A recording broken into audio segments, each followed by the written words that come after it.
నజరేయుడైన యేసు నామమున మీ అందరికీ నా వందనాలు. కొన్నిసార్లు మనము కొన్ని మార్గాల ద్వారా వెళ్ళాల్సి వస్తూ ఉంటుంది. అయితే ఆ మార్గము ఎక్కడ వెళ్ళి ఆగుతుందో తెలియని పరిస్థితి. దేన్ని ఎదుర్కొంటామో మనకి తెలియదు. ఇటువంటి పరిస్థితుల్లో చాలా భయం అనిపిస్తూ ఉంటుంది కదా! ఉదాహరణకి మన జీవితం. రేపేం జరుగుతుందో తెలియదు. దేన్ని మనం ఎదుర్కొంటామో తెలియదు. ఎటువంటి పరిస్థితిని మీరు ఎదుర్కొంటున్నారు?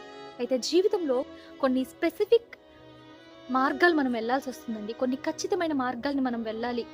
అటువంటి మార్గాలు ఏమైతుందో అన్న సందేహాన్ని మీరు కలిగి ఉన్నారా? నేను దేన్ని ఎదుర్కోబోతానో, నా వలన అవుతుందో కాదో, నాకు ధైర్యం సరిపోవడం లేదు ఈ మార్గం గుండా వెళ్ళేందుకు. ఇది దేవుని చిత్తమే, కానీ ఈ మార్గం గుండా వెళ్ళేందుకు నాకు చాలా భయముగా ఉంది. నా శక్తి సరిపోవడం లేదు. రిస్క్ తీసుకోవాలా అన్న ఆలోచన మీరు కలిగి ఉన్నారు. ఒక్కసారి కాలేబును యెహోషువను జ్ఞాపకం చేసుకోండి.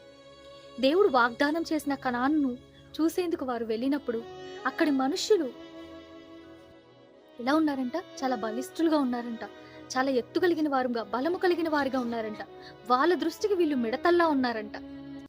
అయితే వారు దాన్ని నమ్మలేదు.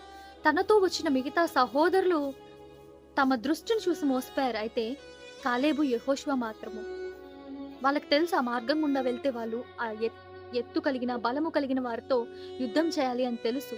అది అవుతుందో లేదో అన్న భయం కలిగి ఉన్నారు. కానీ వారు సర్వశక్తుడైన దేవుని యొక్క వాగ్దానాన్ని గట్టిగా పట్టుకున్నారండి. ఆ మార్గంలో వెళ్లేందుకు సిద్ధపడ్డారు. సిగ్గుపడ్డారా? లేదు. అదే యోనాను ఒకమారి జ్ఞాపకపరచుకోండి. దేవుడు యోనాను నినివేకు వెళ్ళమంటే ఆ నినివే పట్టణస్థులు దుర్మార్గులని తెలిసి వాళ్ళ వల్ల తనకి ఏదైనా హాని కలుగుతుందేమో అన్న భయముతో ఆ మార్గం గుండా వెళ్లేందుకు జంకాడు. దానివలన అతను దేవుని యొక్క ఉగ్రతకు పాత్రుడయ్యాడు. మీ మార్గం ఎంత కఠినమైనా, ఏమైతుందో మీకు తెలియకపోయినా రిస్క్ తీసుకోండి. పక్షిరాజు తన గూడుని రేపుతుందంట. పిల్లలకి ఎగిరేది నేర్పించాలి అని. ఆ పిల్లలు కింద పడిపోతున్న క్షణంలో వచ్చి పట్టుకుంటుందంట. ఇలా ఎన్నోసార్లు జరుగుతుందంట. రిస్క్ చేయండి. పరిశుద్ధాత్మ దేవుడు మీకు తోడుగా ఉన్నాడు. ఒక అడుగు ముందుకు వేయండి, ఎగురుతారు. ఒకవేళ పడిపోతారా, దేవుడు ఖచ్చితంగా మిమ్మల్ని పట్టుకుంటారు. దేవుని వాగ్దానాన్ని గట్టిగా పట్టుకోండి.